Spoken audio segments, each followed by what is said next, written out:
Hi everyone. Java Virtual Machine Architecture. JVM ఆర్కిటెక్చర్లో 3 parts ఉంటాయి. Class loader and second part is JVM memory and JVM మెమరీలో different parts ఉన్నాయి. And third part is execution engine and some interfaces and the libraries. Java ఫైల్ని కంపైలర్తో compile చేసిన తర్వాత dot class file అనేది create అవుతుంది. ఈ dot class ఫైల్ని byte code అంటాం. JVM అనేది ఈ డాట్ క్లాస్ ఫైల్ని తీసుకొని దాన్ని రన్ చేస్తుంది. క్లాస్ లోడర్ 3 యాక్టివిటీస్ ఉంటాయి: loading, linking and initialisation. Loading ఫేజ్లో డాట్ క్లాస్ ఫైల్స్ని తీసుకొని వాటిని రీడ్ చేసి తర్వాత వాటిని బైనరీ డేటాలోకి ప్రొడ్యూస్ చేసి తర్వాత మెటర్ ఇన్ఫో డేటాలోకి స్టోర్ చేస్తుంది. ఈ మెథడ్ ఏరియాలో ఆ డాట్ క్లాస్ ఫైల్స్ యొక్క డేటాని స్టోర్ చేస్తుంది. And the second phase is linking phase. Linking ఫేజ్లో మళ్ళీ వెరిఫికేషన్, ప్రిపరేషన్ అండ్ రిజల్యూషన్ ఉంటాయి.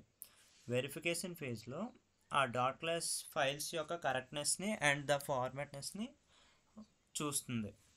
ఒకవేళ ఏదైనా ఎర్రర్ ఉంటే దాన్ని ఒక ఎర్రర్ని త్రో చేస్తుంది. ప్రిపరేషన్ ఫేజ్లో మనం రాసిన జావా ప్రోగ్రాంలో ఒకవేళ ఏమైనా స్టాటిక్ మెంబర్స్ ఉన్నారంటే, for example the static variables or the static functions ఉన్నారు అంటే వాటిని మెమరీలో ఒక ప్లేస్ ఒక అడ్రస్ని అలొకేట్ చేసి వాటిని డిఫాల్ట్ వాల్యూస్గా ఇనిషియలైజ్ చేస్తుంది. తర్వాత థర్డ్ ఫేజ్ ఏంటంటే రిజల్యూషన్ ఫేజ్లో సింబాలిక్ రిఫరెన్సెస్, మన కోడ్లో ఉన్న సింబాలిక్ రిఫరెన్సెస్ డైరెక్ట్ రిఫరెన్సెస్గా మారుస్తుంది. ఫర్ ఎగ్జాంపుల్ మన కోడ్లో ఏమైనా పాయింటర్స్ కానీ ఉన్నాయంటే వాటి యొక్క అడ్రసెస్తో రీప్లేస్ చేస్తుంది. ద థర్డ్ ఫోర్డ్ ఈజ్ ఇనిషియలైజేషన్ ఫేజ్లో మన ఏవైతే ముందుగా అలొకేట్ చేసిన స్టాటిక్ మెంబర్స్ ఉన్నారో అంటే వాటిని ముందు డిఫాల్ట్ వాల్యూస్గా ఇనిషియలైజ్ చేసాం.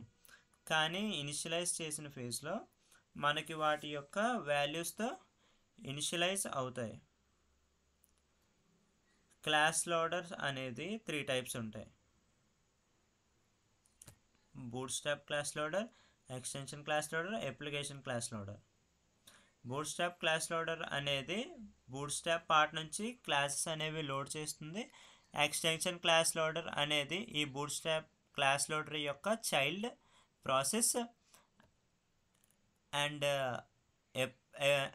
నెక్స్ట్ ఈజ్ అప్లికేషన్ క్లాస్ లోడర్లో ఎక్స్టెన్షన్ క్లాస్ లోడర్ యొక్క చైల్డ్ అండ్ అదొక అప్లికేషన్ క్లాస్ పార్ట్ నుంచి లోడ్ చేస్తుంది. ఈ ఎక్స్టెన్షన్ క్లాస్ లోడర్లో నుంచి బూట్స్ట్రాప్ క్లాస్ లోడర్ యొక్క ఎక్స్టెండెడ్ వర్షన్లోని చెక్ చేస్తుంది, క్లాసెస్ని లోడ్ చేస్తుంది. ఒకవేళ ఏదైనా క్లాస్ లోడర్లో బూట్స్ట్రాప్లో దొరకకపోతే ఎక్స్టెన్షన్ అడుగుతాం. ఒకవేళ ఎక్స్టెన్షన్లో దొరకకపోతే అప్లికేషన్ క్లాస్ లోడర్ దాని యొక్క క్లాస్ని లోడ్ చేస్తుంది. ఇన్ దిస్ ప్రాసెస్ హైరారికల్ వేగా క్లాస్ అనేది లోడ్ అవుతుంది. అదర్ ఏరియాస్ వచ్చేసరికి heap, stacks, PC registers and others are the native method stacks. Heap అనేది ఒక డేటా స్ట్రక్చర్ ఆర్ సమ్ ఏరియాలో ఇది ఒక షేర్డ్ రిసోర్స్. ఇందులో మనం ఆబ్జెక్ట్స్ అనేది స్టోర్ చేస్తాం. జావాలో ఉన్న ఆబ్జెక్ట్స్ అన్ని స్టోర్ చేస్తాం. తర్వాత ఒక JVMకి ఒక కీప్ ఏరియా అనేది మనం ప్రొడ్యూస్ అవుతుంది ఆర్ క్రియేట్ అవుతుంది. JVM stocks. జావా అనేది మల్టీ థ్రెడెడ్ లాంగ్వేజ్. ప్రతి థ్రెడ్కి ఒక సపరేట్ స్టాక్ అనేది ఉంటుంది. ఇది మెథడ్ ఆర్ ఒక కాజ్ని పుష్ చేసి ఉంచుతుంది. పీసీ రిజిస్టర్స్ ఇప్పుడు కరెంట్గా ఎగ్జిక్యూట్ అవుతున్న థ్రెడ్ యొక్క ఇన్స్ట్రక్షన్ని స్టోర్ చేసుకుంటుంది. ప్రతి థ్రెడ్కి దాని యొక్క పీసీ రిజిస్టర్స్ అనేవి ఉంటాయి.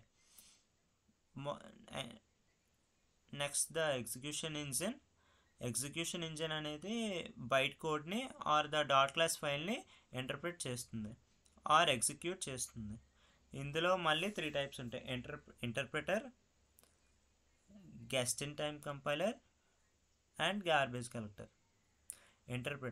ఇంటర్ప్రిటర్ అనేది లైన్ టు లైన్ కోడ్ అనేది వెయిట్ చేసి ఎగ్జిక్యూట్ చేస్తుంది. జస్ట్ ఇన్ టైమ్ కంపైలర్ అనేది ఇంటర్ప్రెటర్ యొక్క ఎఫిషియన్సీ అనేది ఇంప్రూవ్ చేస్తుంది.